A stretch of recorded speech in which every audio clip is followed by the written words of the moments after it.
시장의 어둠 속에서 지혜를 찾다. 안녕하세요. 부엉이 리포트입니다.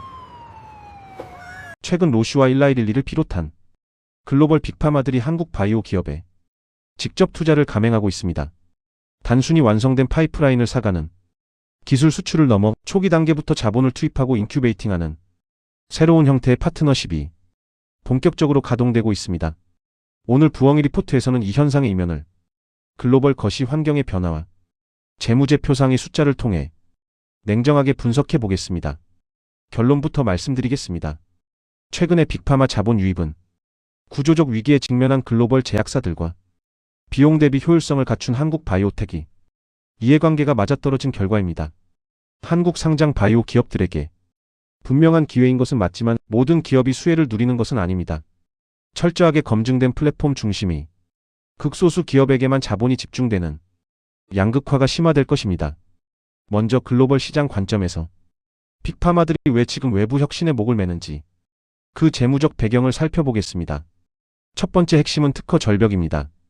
2025년부터 2030년 사이 빅파마들은 최대 4천억 달러 규모의 매출 증발 위기에 처해 있습니다.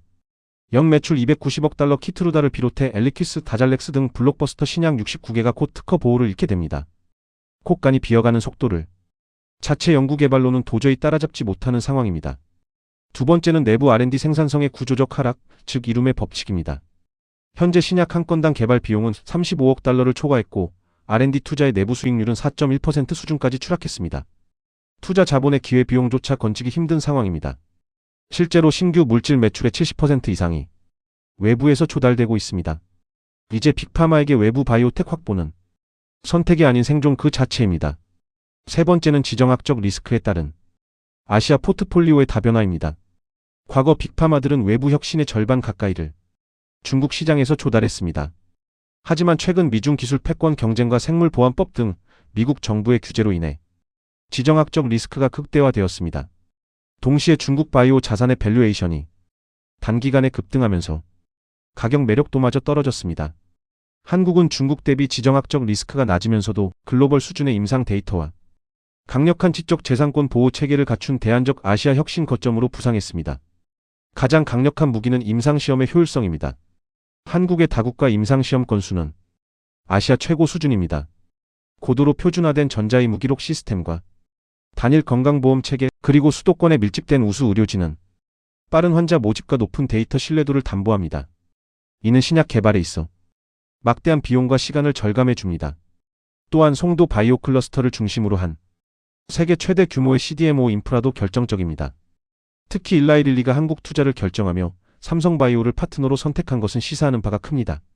자사 인큐베이터인 게이트웨이 랩스를 도입해 초기 물질 발굴부터 개발 그리고 위탁 생산까지 하나의 가치사슬로 묶어버리는 전략입니다.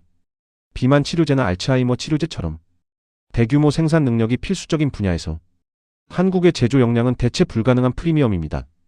마지막으로 투자자 입장에서 놓치지 말아야 할 것은 밸류에이션 매력도, 즉 비용 대비 수익입니다. 현재 미국 초기 바이오텍의 시리즈 A 평균 밸류에이션은 8천만 달러에 육박합니다.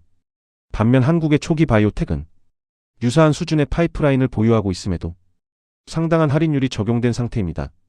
빅파마 입장에서는 적은 비용으로 유망 자산에 대한 우선 검토권을 확보할 수 있는 최적의 시장인 셈입니다. 그렇다면 이것이 국내 상장 바이오 기업들에게 어떤 의미를 가질까요? 국내 바이오 생태계는 이미 2025년 역대 최대인 20조 원 규모의 기술 수출을 기록하며 트랙 레코드를 증명해 가고 있습니다. 자본 유입의 1차 수혜는 이미 글로벌 빅파마와 폭수 계약을 체결한 티어1 플랫폼 보유 기업들에게 집중됩니다. 대표적으로 알테오젠의 경우 정맥주사를 피하주사 제형으로 바꾸는 플랫폼 기술을 통해 계약 반환 리스크를 최소화하며 키트루다 SC 상업화에 따른 본격적인 로열티 유입을 앞두고 있습니다. 반면 투자자들이 반드시 경계해야 할 회계적 함정도 존재합니다. 조 단위 기술 수출이라는 화려한 수치 이면에는 낮은 현금화율이라는 리스크가 숨어 있습니다. 예를 들어 ABL 바이오의 경우 누적 계약 규모는 10조 원에 달하지만 실제 성급금 등으로 현금화된 비율은 3.4% 수준에 불과합니다. 계약 총액의 대부분은 임상 단계 진전에 따른 마일스톤으로 구성되어 있으며 최종 상용화까지는 10년 이상의 시간이 소요됩니다. 게다가 한미약품 기술 반환 등 지난 8년간 반환된 국내 기술 수출 계약만 22조 원에 달한다는 사실을 기억해야 합니다. 정리하겠습니다.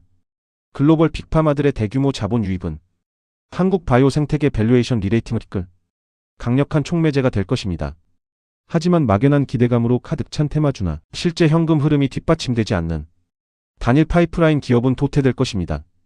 우리가 주목해야 할 곳은 차별화된 플랫폼 기술의 확장성을 입증하고 실제 현금 수령 트랙 레코드를 보유한 소수의 혁신 바이오텍, 그리고 이들의 성장과 함께 플랫폼 로깅 효과를 누릴 대형 CDMO 기업들입니다. 화려한 청사진 이면에 숨겨진 진짜 숫자를 읽어내는 눈이 필요한 시점입니다. 시장의 어둠 속에서 지혜를 찾다. 지금까지 부엉이 리포트였습니다. 감사합니다.